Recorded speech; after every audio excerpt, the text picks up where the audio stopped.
बिस्मिल्लाहिर्रहमानिर्रहीम। अस्सलाम वालेकुम डियर स्टूडेंट्स एंड फ्रेंड्स। अज असां चैप्टर नंबर 2 में लिक्विड स्टेट के डिस्कस करण आया आहियूं। गैसिस स्टेट के कंप्लीट करण खां पोइ लिक्विड स्टेट ते आया आहियूं। हाणे लिक्विड स्टेट जेका आहे उहा इंटरमीडिएट स्टेट आहे मैटर जी, जेका ऑर्डिनरी कंडीशंस ते एग्जिस्ट करे थी। याद रहे तो उहे सबस्टेंसेस जिन जी मेल्टिंग पॉइंट रूम टेम्परेचर खां बिलो हूंदी उहे रूम टेम्परेचर ते एग्जिस्ट कंदा लिक्विड फॉर्म में। जॾहिं त सबस्टेंसेस जी जेकॾहिं बॉइलिंग पॉइंट रूम टेम्परेचर खां अबो हूंदी त पोइ उहे सबस्टेंसेस एग्जिस्ट कंदा लिक्विड फॉर्म में। यानी बॉइलिंग पॉइंट ऐं मेल्टिंग पॉइंट ॿिन्ही टर्म्स में तव्हां लिक्विड जी एग्जिस्टेंस खे क्लैरिफाई करे सघो था। मां वरी ॿुधाईंदो वञा त अहिड़ा सबस्टेंसेस जिन जी मेल्टिंग पॉइंट रूम टेम्परेचर खां बिलो हुजे उहे लिक्विड स्टेट में तव्हांखे रूम टेम्परेचर ते मिलंदा। वरी उहे ई सबस्टेंसेस जिन जी बॉइलिंग पॉइंट रूम टेम्परेचर खां अबो हुजे त उहे सबस्टेंसेस जेके आहिनि उहे तव्हांखे लिक्विड फॉर्म मिलंदा। से सपोज़ असां वाटर जो एग्जांपल खणंदासीं त उनजी बॉइलिंग पॉइंट जेका आहे उहा 100 सेंटीग्रेड आहे, जेका रूम टेम्परेचर खां अबो आहे, यानी 25 सेंटीग्रेड खां अबो आहे। तंहिंजे करे असांखे वाटर लिक्विड स्टेट में एग्जिस्ट थींदे नज़र अचे थो। ऐं उहो ई वाटर जेको आहे जी शिकिल में आहे उनजी मेल्टिंग पॉइंट 0 सेंटीग्रेड आहे, जेका रूम टेम्परेचर खां बिलो आहे। तंहिंजे करे असां चवंदासीं त इहो जेको लिक्विड इहो जो वाटर जेको आहे उहो रूम टेम्परेचर ते एग्जिस्ट करे थो। हाणे जेके बि लिक्विड रूम टेम्परेचर ते लिक्विड सूरत में एग्जिस्ट कनि था उन्हनि जी मेल्टिंग पॉइंट उन्हनि सबस्टेंस जी मेल्टिंग पॉइंट रूम टेम्परेचर खां बिलो आहे ऐं उन्हनि सबस्टेंसेस जी जेका बॉइलिंग पॉइंट आहे उहा रूम टेम्परेचर खां अबो आहे। हाणे लिक्विड स्टेट जेका आहे उहा इंटरमीडिएट स्टेट आहे। According to kinetic theory a state of matter in which particles are very close to each other, particles are enough to close to each other, the particles are clustering in form, grouped in form is said to be a liquid state। यानी kinetic theory जे मुताबिक उहा state matter जी जंहिंमें particle काफ़ी हद ताईं हिक ॿिए जे वेझो हुजनि, यानी उहे ग्रुपनि जी सूरत में छुगनि जी सूरत में हुजनि त उनखे असां लिक्विड स्टेट चवंदासीं। हाणे लिक्विड स्टेट में जेके पार्टिकल आहिनि उहे ईअं ई अरेंज थियल आहिनि जीअं गैस में अरेंज थियल आहिनि। यादि रहे त गैसियस स्टेट में असां चयोसीं पार्टिकल्स आर रेंडमली अरेंज्ड, उनजे करे लिक्विड स्टेट में बि पार्टिकल जेके आहिनि उहे रेंडमली अरेंज्ड आहिनि। हाणे लिक्विड में पार्टिकल रेंडमली अरेंज हुजण जे करे उन लिक्विड खे का डेफिनाइट ज्योमेट्रिकल शेप नथी थिए ईअं जीअं गैसिस खे थी थिए, पर molecules enough to close to each other, that's why liquid has definite volume of its ओन।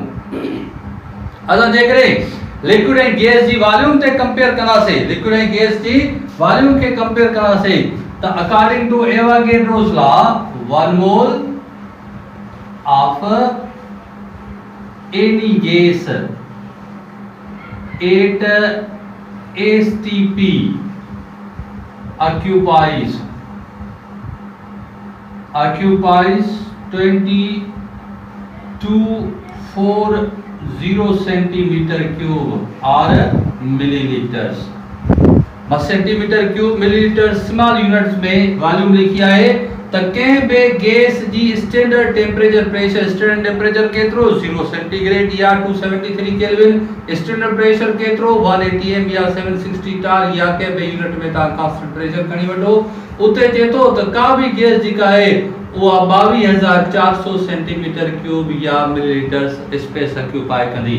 पर जेकॾहिं इन जी जाइ ते 1 मोल ऑफ एनी लिक्विड खणजे, 1 मोल ऑफ एनी लिक्विड खणजे एट एसटीपी तो उहो जेका स्पेस ऑक्यूपाई कंदो उहा 10 to 100 सेंटीमीटर क्यूब। त तव्हां इन मां अंदाज़ो लॻाए सघो था त how in liquid molecules close to each other, तमाम घणा एक ॿिए जे वेझो आहिनि पर गुचल कोन्हनि के, गुचल वरी सॉलिड स्टेट में हूंदा आहिनि, जितो त काफ़ी हद ताईं एक ॿिए जे वेझो हूंदा आहिनि, उन जे करे किथे 22,400 centimetre cube space one mole जी, किथे 10 to 100 सेंटीमीटर क्यूब, तो तकरीबन 22,300 सेंटीमीटर क्यूब जेको आहे स्पेस घट वाला रहनि था लिक्विड जा मॉलिक्यूल या लिक्विड जो वन मोल। तंहिंजे करे लिक्विड जेको आहे उहो कंडेंस्ड स्टेट ऑफ गैस सॾिबी आहे, liquid condensed state of gas सॾिबी आहे। उन जे करे गैस खे लिक्विफाई करण जे लाइ हिकिड़ो प्रोसेस आहे जंहिंखे लिक्विफेक्शन चवंदासीं, उन ते डिस्कस कंदासीं, ऐं ॿियनि लफ़्ज़नि में इनखे असां कंडेंसेशन बि चवंदासीं। हाणे हिते जेका कंडेंसेशन हूंदी उहा change of state of gas to liquid ई हूंदी। हाणे लिक्विफिकेशन छा आहे, यानी formation of liquid from water, gas from gas, gas का लिक्विड थे तो उनके असां लिक्विफिकेशन चवंदासीं। मां लिक्विफिकेशन जे लाइ डेफिनेशन लिखी आहे, the process in which a gas change to a liquid at low temperature is known as liquefaction. चेतो त अहिड़ो प्रोसेस जंहिंमें हिक गैस लिक्विड में तब्दील थिए घट टेम्परेचर ते, तो उनखे असां लिक्विफेक्शन चवंदासीं, उनखे असां पाणियाट थियण वारो अमल चवंदासीं। याद रहे त लिक्विफेक्शन को केमिकल प्रोसेस ना है, फिजिकल प्रोसेस आहे। ही चेंज ऑफ स्टेट आ जंहिंमें मॉलिक्यूल्स हिक ॿिए खां परे हुया, हाणे उन्हनि खे वेझो करे स्टेट खे चेंज कयो थो वञे, त हीअ लिक्विफेक्शन जेका आहे उहा फिजिकल चेंज आहे, न कि केमिकल चेंज आहे। असां लिक्विफेक्शन के काइनेटिक थ्योरी जे टर्म में एक्सप्लेन कंदासीं। काइनेटिक थ्योरी वारे छा था चवनि त according to kinetic theory at low temperature the kinetic energy of molecule is less. जेतो जॾहिं तव्हां टेम्परेचर खे लो कंदो काइनेटिक थ्योरी मुताबिक, त पोइ जेका एवरेज काइनेटिक एनर्जी आहे, काइनेटिक एनर्जी ऑफ मॉलिक्यूल जी, उहा बि डिक्रीज थी वेंदी। छो त असां काइनेटिक थ्योरी जे लास्ट टर्म में पढ़ियोसीं त average kinetic energy of gas molecule directly proportional to absolute temperature. ते असां टेम्परेचर खे लो कयो आहे त पोइ काइनेटिक एनर्जी उनजी लो थी वई आहे। आई उन का अंत चए तो the slower moving molecules become subject to intermolecular attraction. चए तो हाणे घट काइनेटिक एनर्जी वाला मॉलिक्यूल आस्ते आस्ते मूव कंदे कंदे जेके आहिनि उहे अट्रैक्टिव फोर्सेस जे मातहत थी पवंदा।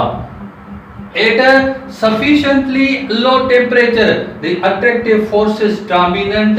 जेतो काफी हद ताईं लो टेम्परेचर ते जेके कशिश वारियूं कुवतूं आहिनि उहे हावी थी वेंदियूं ऐं उहे एतिरे क़ाबिल थी वेंदियूं जो इन्हनि मॉलिक्यूल्स खे हिक ॿिए जे वेझो आणे करे ऐं करीब आणे करे बिहारींदियूं, जंहिंजे करे गैस तब्दील थी वेंदी लिक्विड में। इन जे करे गैस जेका आहे उहा तब्दील थी वेंदी लिक्विड में। पर जेकॾहिं असां प्रैक्टिकली ईंदासीं त practically non ideal gases liquefies at critical constants. याद रहे त प्रैक्टिकली एक्सपेरिमेंटली जेके नॉन आइडियल गैसेस आहिनि, जिनखे रियल गैसेस चऊं था पिया, उहे गैसेस जेके आहिनि उहे लिक्विफाई थींदियूं, उहे लिक्विड में कन्वर्ट थींदियूं क्रिटिकल कांस्टेंट्स से। उहे क्रिटिकल कांस्टेंट्स जेके आहिनि उहे मां हेठि लिखिया आहिनि। नंबर फर्स्ट आहे क्रिटिकल टेम्परेचर, जंहिंखे TC चवंदासीं, ऐं ॿियो आहे क्रिटिकल प्रेशर, जंहिंखे PC चवंदासीं, ऐं नंबर थर्ड आहे क्रिटिकल वॉल्यूम, जंहिंखे VC चवंदासीं। हाणे का बि गैस तॾहिं लिक्विफाई थींदी जॾहिं इहे टे क्रिटिकल कांस्टेंट थींदा, ऐं उन वक्त जेके आहिनि उहा का बि गैस लिक्विफाई थींदी। ऐं याद रहे त क्रिटिकल कांस्टेंट प्रैक्टिकली अचीव थींदा, ईअं कंहिं गैस जे लाइ नथा चई सघजनि। हाणे critical constants depends upon molecular size, molecular shape and intermolecular forces of attractions. जेके क्रिटिकल कांस्टेंट्स आहिनि उहे टिन फैक्टर्स ते डिपेंड कंदा पिया। हाणे क्रिटिकल टेम्परेचर खे असां थोरो डिस्कस कंदासीं। क्रिटिकल टेम्परेचर छा आहे ऐं क्रिटिकल टेम्परेचर ई तमामु घणो पार्ट प्ले कंदो लिक्विफिकेशन जे वक़्तु।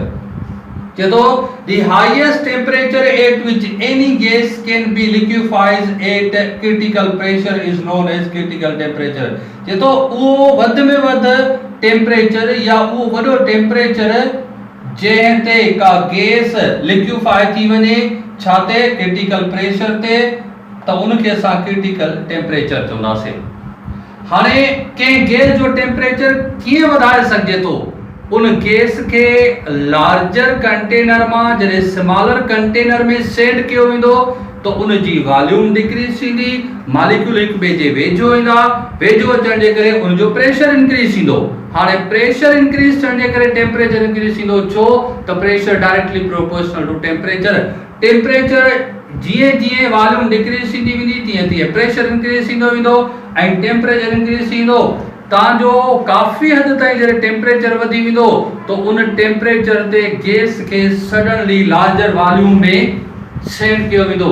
जीअं गैस लार्जर वॉल्यूम में सेंड थींदी तो उन दौरान मॉलिक्यूल एक ॿिए खां परे वञण जी कोशिश कंदा, जंहिंजे करे प्रेशर ड्रॉप थींदो, प्रेशर ड्रॉप थींदो टेम्परेचर ड्रॉप थींदो, जंहिंजे करे ये मॉलिक्यूल जेके आहिनि उहे पाण में forces of attraction J through kinetic energy low थियण जे करे, टेम्परेचर लो थियण जे करे उहे हेल्प थींदा हिक ॿिए सां। अट्रैक्टिव फोर्सेस जी अट्रैक्टिव फोर्सेस जे करे जंहिंजे करे उहा गैस जेका आहे उहा लिक्विफाई थींदी। अहिड़े तरीक़े सां लिक्विफिकेशन जेका आहे उहा थींदी आहे। हाणे कंहिं बि गैस जो क्रिटिकल टेम्परेचर जेको आहे प्रैक्टिकली अचीव करे सघे थो, उहो प्रैक्टिकली जेको आहे उन कंडीशन ते बि डिपेंड करे थो पियो, उन जी मॉलिक्यूलर साइज ते बि डिपेंड करे थो, मॉलिक्यूलर शेप ते बि डिपेंड करे थो, inter molecular forces of attraction ते बि डिपेंड करे थो। हाई क्रिटिकल प्रेशर ॾिसो चाहे the highest pressure at which any gas can be liquefies at critical temperature is said to be critical pressure. हिते वरी असां चवंदासीं त उहो वध में वध या वॾो प्रेशर जंहिं ते का गैस लिक्विफाई थी वञे क्रिटिकल टेम्परेचर ते त उनखे असां चवंदासीं क्रिटिकल प्रेशर आहे। हाणे लाज़मी आहे जॾहिं क्रिटिकल टेम्परेचर अचीव थींदो त उते क्रिटिकल प्रेशर बि अचीव थींदो। क्रिटिकल वॉल्यूम ॾिसो चाहे the volume occupied by a gas at critical temperature and critical pressure is called critical volume. जे तो कंहिं बि गैस जेका वॉल्यूम ऑक्यूपाई कई आहे, जेका वॉल्यूम वालारी आहे छा ते क्रिटिकल टेम्परेचर ऐं क्रिटिकल प्रेशर ते, उनखे असां चवंदासीं त इहा क्रिटिकल वॉल्यूम आहे। याद रहे त जेका क्रिटिकल टेम्परेचर आहे उहो 0 केल्विन खां हमेशा वधीक हूंदो।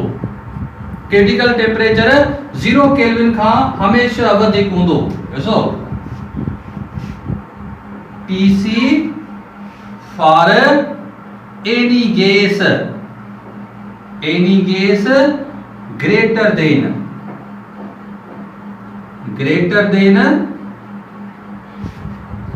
0 केल्विन। छो त 0 केल्विन जेको आहे उहो लोवेस्ट पॉसिबल टेम्परेचर आहे। इन 0 केल्विन ते कंहिं बि गैस जी वॉल्यूम जेका आहे उहा 0 थी वेंदी। से सपोज आइडियल गैस जी वॉल्यूम 0 थी वेंदी, पर जे तो 0 केल्विन ते चार्ल्स लॉ मुताबिक नॉन आइडियल गैसेस जी वॉल्यूम 0 थींदी कान, तंहिंजे करे उहे non ideal gases condense to liquid और सॉलिड। तो उहे नॉन आइडियल गैसेस जेके आहिनि उहे 0 केल्विन खां मथे ई कंडेंस थी वेंदा, तंहिंजे करे जेको क्रिटिकल टेम्परेचर आहे, प्रैक्टिकल टेम्परेचर जेको आहे उहो 0 केल्विन खां वधीक थींदो। असां ईंदासीं क्रिटिकल प्रेशर ते, त critical pressure Pc for any gas always greater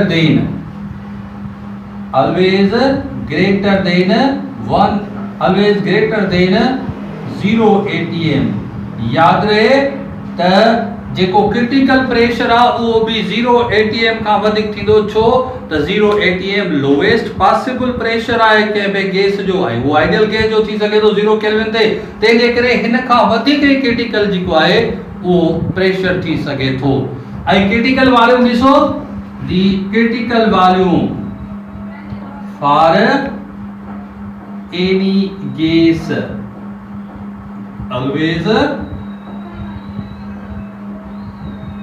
greater than 0 dm cube या लीटर या 0 सेंटीमीटर क्यूब या 0 मीटर क्यूब। कंहिं बि वॉल्यूम जे यूनिट में तव्हां खणंदो त 0 खां इहा जेका आहे उहा मथे हुजणु खपे। छो त 0 dm क्यूब त 0 केल्विन ते थींदो, 0 dm क्यूब त 0 atm ते थींदो, तंहिंजे करे जेका क्रिटिकल वॉल्यूम आहे उहा हमेशा 0 dm क्यूब खां मथे ई हूंदी। त ही क्रिटिकल कांस्टेंट्स आहिनि जिन क्रिटिकल कांस्टेंट्स से असां गैस के लिक्विफाई कंदासीं ऐं कंडेंसेशन प्रोसेस के प्रोसीड कंदासीं, नतीजे में असांखे लिक्विड स्टेट मिलंदी। अहिड़े तरीक़े सां लिक्विड स्टेट मिलंदी ऐं लिक्विड स्टेट जे डिस्कशन के असां स्टार्ट करे चुका आहियूं ऐं लिक्विड स्टेट जे बिहेवियर में कुछ ॿ टे ॻाल्हियूं कंदासीं इंशाल्लाह नेक्स्ट लेक्चर में। Thank U.